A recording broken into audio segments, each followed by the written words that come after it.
후보는요, 노무현 전 대통령의 유세 현장을 찾아서 노무현 전 대통령의 정신을 계승하고 싶다 이렇게 밝혔습니다. 직접 들어보겠습니다. 노무현 대통령께서 이곳에 서셨을 때 외로움, 저는 그 비슷한 것을 겪어봐서 너무나도 잘 압니다. 김영삼 대통령이 정치에 입문시켰던 노무현 대통령이 왜 김영삼 대통령이 만든 3당 합당이라는 큰 물줄기를 거부하고 나는 나만의 길을 가겠다. 그게 사실 그분이 꿈꿨던 새로운 세상이 있기 때문이라는 것을 알았습니다. 그분의 고뇌라는 것을 저도 이제 어느 정도 계승해보고 싶다는 생각이 듭니다. 왜냐하면 저도 지금 그분의 꿈과 비교될 만한 새로운 꿈을 꾸려가고 있기 때문입니다.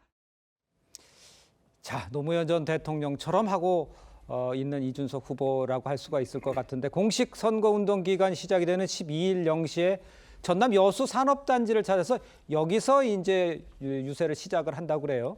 이공계 출신으로 이제 변호사, 이재명 후보 변호사, 사회운동가 출신인 김문수 후보, 거대 양당 후보와 이제 차별화 전략을 하고 있다. 이렇게 볼 수 있겠습니까? 어떻습니까?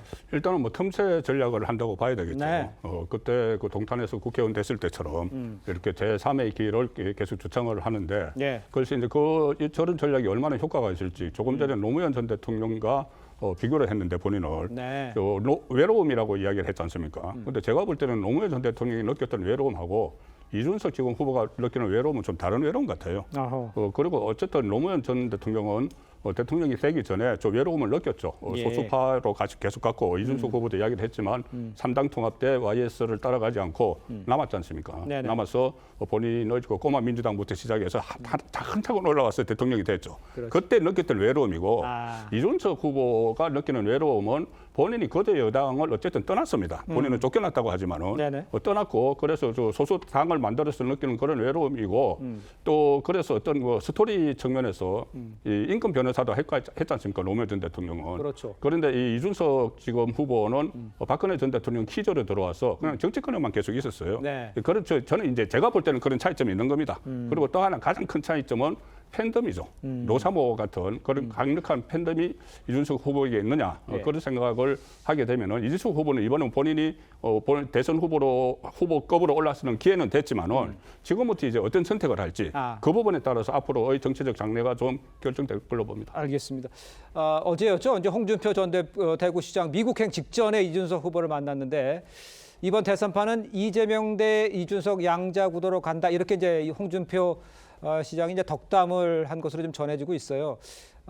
이번 대선에서 어느 정도 이준석 후보 끝까지 갔는지, 아니면 나중에 글쎄 뭐 상상의 영역이니까 뭐 합칠 수는, 김문수 후보하고는 그런 얘기는 안 했잖아요. 근데 어떻게 될 것 같아 보세요? 그렇죠. 김문수 후보와의 그 단일화뿐이 아니고 지금 일단은 본인은 누구하고 단일화는 이야기를 하지 않고 있어요. 완주를 한다는 건데, 가장 결정적인 것은 그 투표 직전에, 그러니까 단일화를 할 수 있는 그 시점의 본인의 지지율이라고 봅니다. 본인 지지율이 정말 본인이 그 3자 구도로 가서 유의미하게, 그러면 차차기를 내다볼 수 있는 정도의 그것을 지지율이 얻고 그것이 득표로 확인된다고 생각을 하면은 완주를 할 거예요. 그런데 거기서 얻는 이익보다는 지금 자칫 잘못해서 보수, 어쨌든 본인은 국민의힘 출신이니까 보수의 표가 분열이 돼서 정권 창출을 하는데, 정권을 그 민주당에게 내주는데 잘못하면 이것은 본인이 큰 책임을 지게 되거든요. 그 순간이 되면은 저는 그 단일화도 한번 그 검토를 해볼 수 있을 거라고 보는데, 어쨌든 본인의 지지율이 어느 정도까지 가느냐, 그리고 이재명 후보와 이 김문수 후보의 지지율이 어떤 격차가 어느 정도인가, 그걸 보고 저는 판단할 것 같아요. 알겠습니다. 조현삼 우리 부위원장께서는 이준석 후보하면 뭐 청년, 뭐 젊은층, 또 이런 좀 이런 얘기들 많이 하잖아요. 어느 정도 좀 파괴력, 뭐 내지는 득표율 이런 것도 어떻게 예상하세요?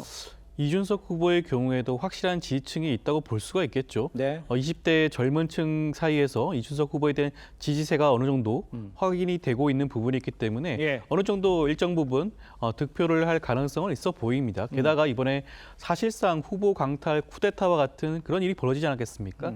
여기에 대한 아마 보수층 일각에서는 아마 실망스러운 분들이 있으실 겁니다. 여기에 대한 이탈표가 아마 이준석 후보에게 자연스럽게 흘러들어가는 반사이익을 얻을 가능성도 있겠죠. 이런 네. 측면에서는 이준석 후보 입장에서도 어느 정도 부분에서는 일정 부분 득표를 할 가능성이 조금 더 높아지고 있지 않을까 생각이 듭니다. 예, 그러니까 그 단일화 같은 것을 나중에 염두에 둔다거나 아니면 이런 것들은 아까 말씀하신 대로 이준석 후보가 그 막판까지 어느 정도 자신의 몸값을 올리느냐, 득표를 올리냐 이런 것들이 결정적이겠네요, 아무래도. 그렇죠. 개혁신당 같은 경우 실상 지금 대선을 제대로 치를 수 있는지 저는 약간 의문이 있습니다. 그래요? 허은하 전 대표와의 소송이라든지 관계가 네. 정리가 되지 않은 부분들이 있고 예. 그리고 지금 당의 재산이 어느 정도인지 모르겠습니다만 10%가 되지 않게 득표를 하게 된다면 전혀 선거비를 보전받을 수 없는 부분들이 있거든요. 그렇죠. 10%에서 15% 사이가 되었을 때야 50% 정도 보전을 받을 수가 있는데 예. 이게 들어가는 비용이 너무 크다 보니까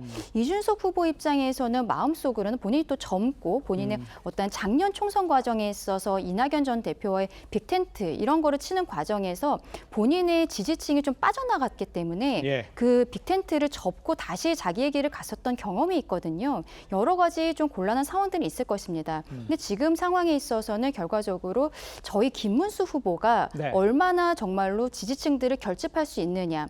지금 뭐 개혁신당은 최근에 당원들 가입이 좀 많이 늘어났다라고 해요. 그러니까요. 저희에게 실망한 중도 보수층이 일부 개혁신당으로 갔을 수 있겠지만 이재명 대표에 대항해야 된다라는 것은 이준석 대표 역시도 공감을 하고 있는 부분들이어서 마지막에 김문수 후보가 정말로 선전을 하게 된다면 그분들은 오히려 지금 뭐 당원을 가입하셨더라도 투표를 할 때는 김문수 후보에게 돌아오시지 않을까라고도 생각합니다. 알겠습니다.